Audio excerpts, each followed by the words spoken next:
سوچو اپنے بارے میں کہ دن بھر میں کتنا گناہ کرتے ہو، کتنا نیک کام کرتے ہو. سوچو ایک بار. ٹھیک ہے، سوچ لیا. اب میں آپ سے پوچھوں کہ آپ جنت میں جاؤ گے؟ آپ کیا کہو گے؟ انشاءاللہ حضرت جائیں گے. کیوں؟ حضور کی ہم امتی ہیں، حضور کے ہم غلام ہیں. یہی ایک بھروسہ ہے کہ نہیں؟ ہم علی کے ماننے والے ہیں، اہل بیت کے دیوانہ، ہم جنت میں جائیں گے. نماز ہے نہیں، وہ خواب جنت کا. دھوکہ دھڑی ہے، خواب جنت کا. عیاشی مکاری ہے، خواب جنت کا. اور یقین کس چیز پر ہے؟ حضور کی نسبت پر یقین ہے. بولو بھائی، نسبت رسول پر یقین ہے کہ حضور کی نسبت ہے. میرے پیاروں، میں کہتا ہوں ہم نے جو کلمہ پڑھا اور صحابہ نے جو کلمہ پڑھا بہت فرق ہے. جملے میں نہیں، عبارت میں فرق نہیں ہے. عبارت میں آپ نے کیا پڑھا؟ لا الہ الا اللہ محمد رسول اللہ صلی اللہ علیہ وسلم. اور صحابہ نے کیا پڑھا؟ لا الہ الا اللہ. پڑھو لا الہ الا اللہ محمد رسول اللہ. دونوں نے سیم پڑھا، کیفیت الگ ہے. ہم نے پڑھا لا الہ الا اللہ محمد رسول اللہ صلی اللہ علیہ وسلم. ٹھیک ہے. اور انہوں نے پڑھا لا الہ الا اللہ اور سامنے تھا چہرہ والدہا محمد رسول اللہ. سبحان اللہ. انہوں نے چہرہ دیکھ کے پڑھا ہے، ہم نے بغیر دیکھے پڑھا ہے. اور بغیر دیکھے پڑھنے کے بعد بھی گناہ کرتے جا رہے ہیں. یقین ہے کہ جنت میں جائیں گے. کیوں؟ حضور کے غلام ہیں، حضور کے غلام ہیں. میرے پیاروں، ہم اپنی غلطیوں کو نظر انداز کر کے جنت کے دعوے دار ہوتے ہیں، جبکہ کلمہ دیکھ کے نہیں پڑھا. وہ صحابہ مقدس جماعت ہے جس نے کلمہ لانے والوں کے دیکھ کر کے. اسی لیے صحابہ جو صحابہ ہیں عمل سے نہیں ہے. وہ نماز سے صحابی نہیں بنے، روزے سے نہیں بنے، حج و زکات دینے سے نہیں بنے. وہ صحابی نگاہ مصطفیٰ سے بنے، حضور کے انتخاب سے بنے. ہمیں اگر تو شرابی سے دوستی کر دے تو ماں باپ برائی کرے تو ماں باپ سے ناراض ہو جاتا ہے. نعوذ باللہ. تب سے ایک مثال سمجھانے کے لیے دیا تھا. وہ تو حضور کے صحابہ ہے، وہ حضور کے دوست ہیں. جب صحابہ عمل سے بنتے نہیں تو ان کے عمل کو مت دیکھو، یہ دیکھو کس کے ہاتھ میں اپنا ہاتھ اڑے، کس کے ہاتھ میں دیا. تو قرآن فرماتا ہے ید اللہ فوق ایدیہم. اے مصطفیٰ کے جانثاروں سنو صحابی نبی، یہ جو تم حضور کے ہاتھ پر مرید ہو رہے ہو، بیعت کر رہے ہو، یہ ہاتھ مصطفیٰ کا نہیں، تمہارے ہاتھوں پر اللہ کا ہاتھ ہے. کیا اللہ فرما رہا ہے؟ تمہارے ہاتھوں پر اللہ کا ہاتھ ہے.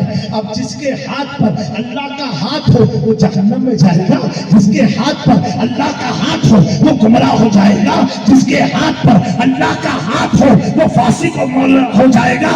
ہرگز نہیں ہو سکتا ہے.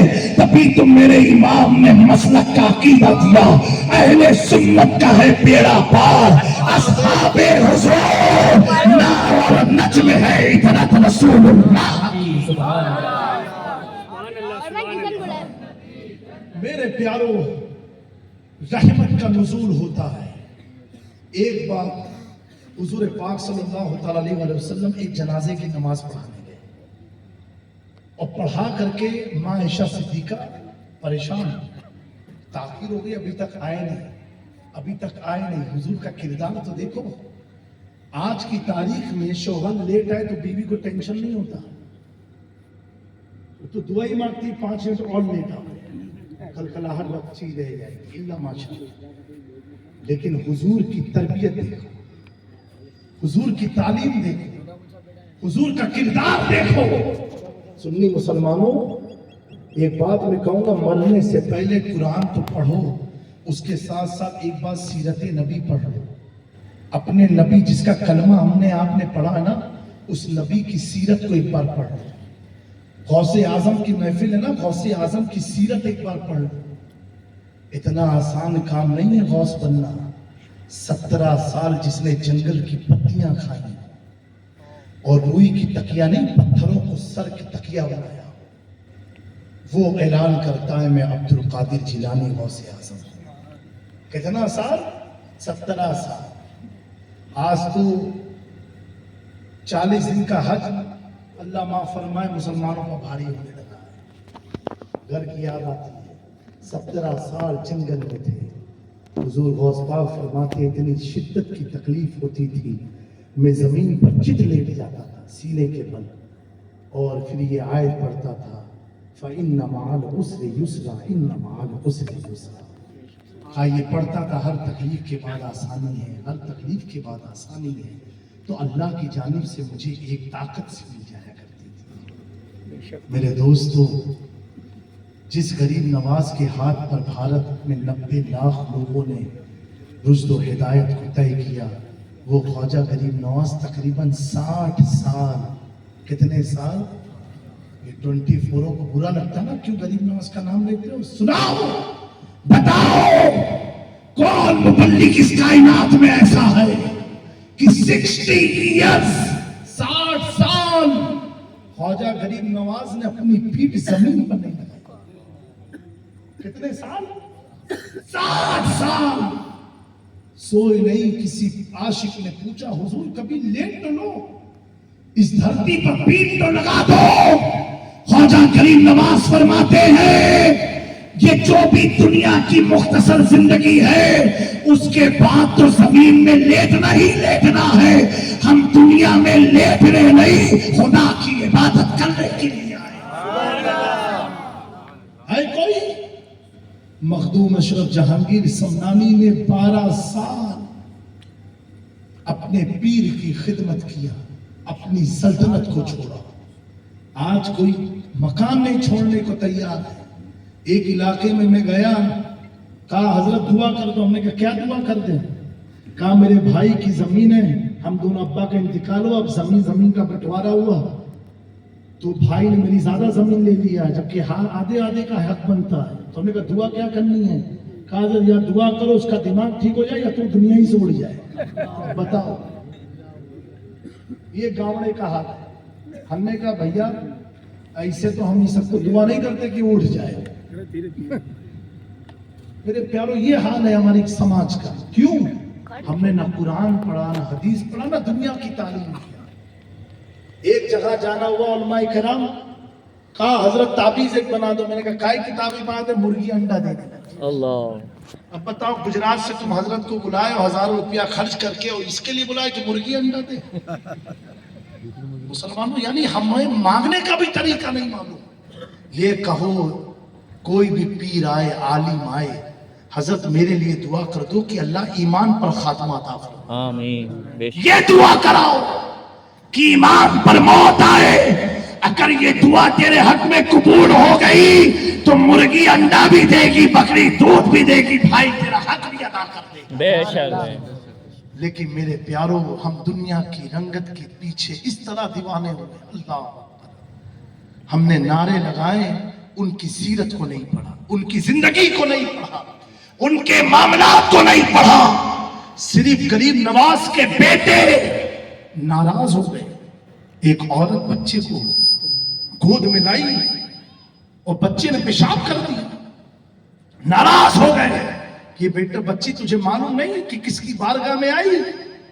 جب عورت گئی خواجہ غریب نواز نے بیٹے کی طرف مسکرا کے فرمایا بیٹا اب تک میں سوچتا تھا کہ تجھے اپنے ساتھ ایک گنبد کے نیچے رکھوں گا، لیکن سنو بیٹا اب تم الگ رہنا، میں الگ. کہا ابا کیوں؟ کہا اس لیے میرے پاس تو ہر آدمی آتا رہے گا اور تم کتنوں کو ڈانٹتے رہو گے. یہ کیوں؟ یہ حضور کی امت کا درد سینے میں تھا، ان کے بیٹوں کو بھی تھا. لیکن میرے پیاروں جب تک ہم حضور کی محبت کو نہیں سینے میں لائیں گے، ہمارا احتجاج کرنا، ہمارا چیخنا، ہمارا چلانا یہ صرف ایک ہوا بن کر کے اڑ جائے گا. اس کا کوئی ریزلٹ، کوئی ریزن، کوئی چیز ہمیں حاصل نہیں ہوگا. لوگ کہتے ہیں گستاخیاں بڑھ گئی، ہمیں کرنا کیا چاہیے؟ کیا سڑکیں جام کر دے؟ میں نے کہا سنو، اسلام نے جام کرنے کا حکم نہیں دیا. اگر حقیقت میں نبی سے محبت ہے تو مسجد پہ جاؤ، مسجد کو جام کر دو، مسجد کو آباد کرو، مسجد کو بھر دو. مغرب سے عشاء ہر مسجد میں میلاد کی محفل کو سجاؤ. تب پتا چلے گا کہ آپ سچے حضور کے ماننے والے. گستاخی کرنے والا تو کرتا رہے گا، تو تمہارا کام کیا؟ جب وہ کرے تم سڑک پر آؤ؟ نہیں، تم اللہ کے گھر کو بھر دو، سجدے سے اپنے مسجد کو بھر دو. اور پھر جب تم نکلو گے نا تو اللہ فرشتوں کا لشکر تیری حمایت کے لیے بھیج دے گا. میرے پیاروں مسلمانوں، اپنی زندگی کو جذباتی نہ بنا کر کے تھوڑا ہوش کے ناخن لو. اپنے آپ کو حضور کی محبت کا جذبات ایسا بناؤ. اگر آپ کے اس علاقے میں کوئی اہل سنت کی تحریک ہے اور سنیت کا کام کر رہی ہے تو اس تحریک سے جڑ جاؤ. جڑنے کا مطلب یہ نہیں ہے کہ کوئی منصب مل جائے. جڑنے کا مطلب یہ ہے کہ اگر آپ دعوت اسلامی سے ہو تو کم سے کم مجھے اتنا سنت سکھا دو تاکہ میں بیوی کا حق ادا کر سکوں، ماں کا حق ادا کر سکوں، اپنے بچوں کا حق ادا کر سکوں.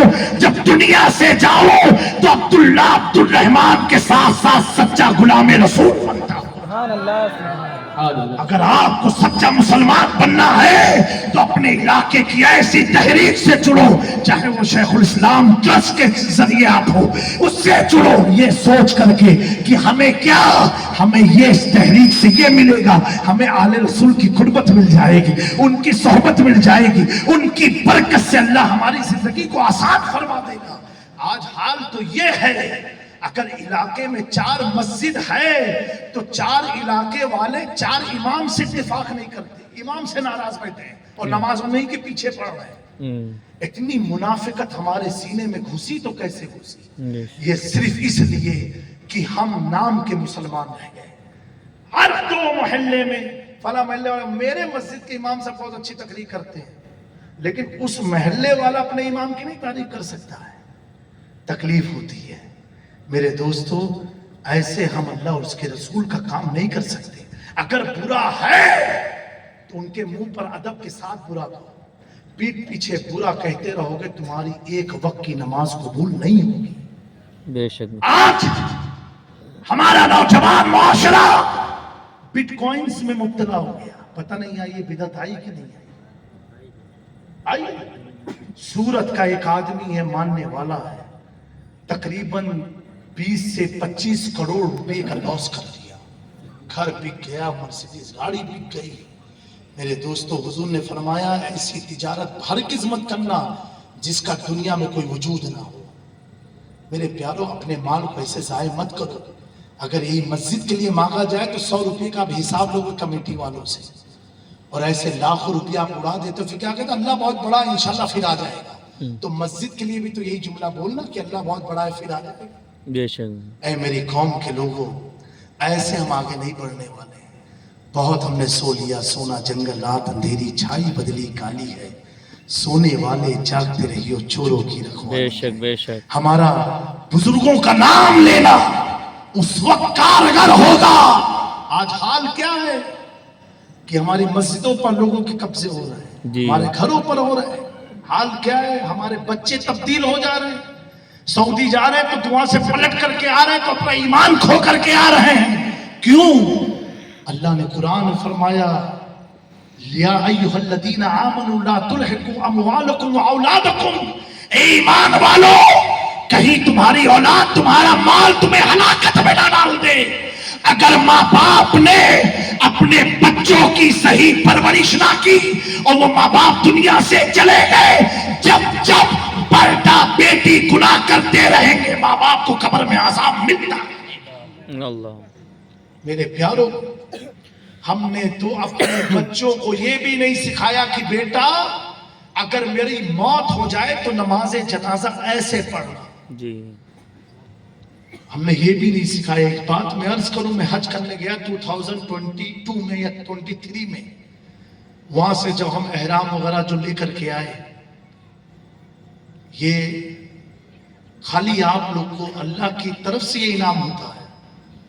میں نے ایک اٹیچی بنائی اور بنانے کے بعد اس میں احرام بھی رکھا، اور آج کی تاریخ کے حساب سے آج کے وقت 1,00,000 روپیہ رکھا، بیگ کو لاک مار دیا، ایک خط لکھا اندر موجود ہے، اپنی وائف کو گھر والوں کو بتایا کبھی کچھ ہو جائے تو ادھر ادھر دیکھنا نہ پڑے، وہی 1,00,000 روپیے سے جو بھی نماز پڑھائے اس کو بھی نذرانہ دے دینا،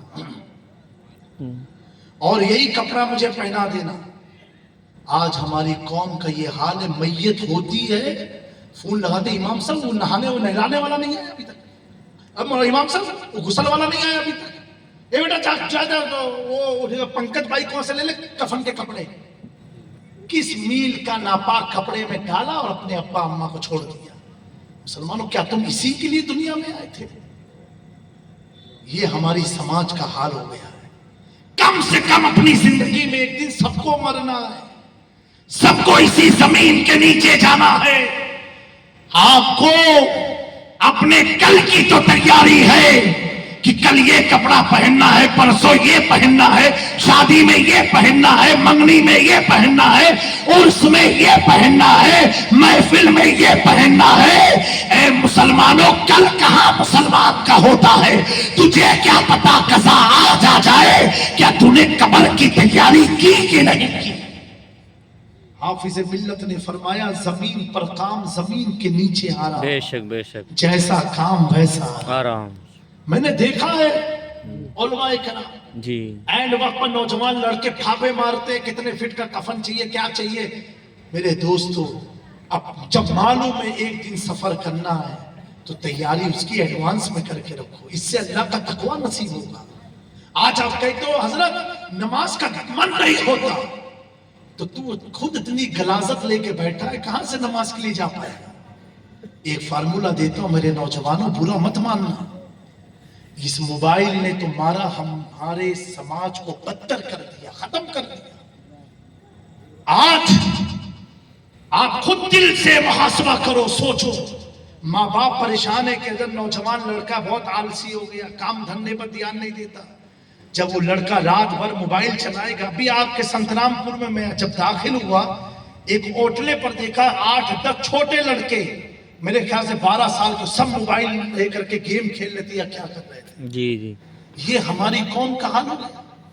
ایک وقت تھا جب امام کہتے تھے بچوں کو قرآن پڑھاؤ، تو آپ کہتے ہیں امام صاحب ٹائم نہیں ہے، اسکول ہے، ٹیوشن ہے، اسکول ہے، ٹیوشن ہے۔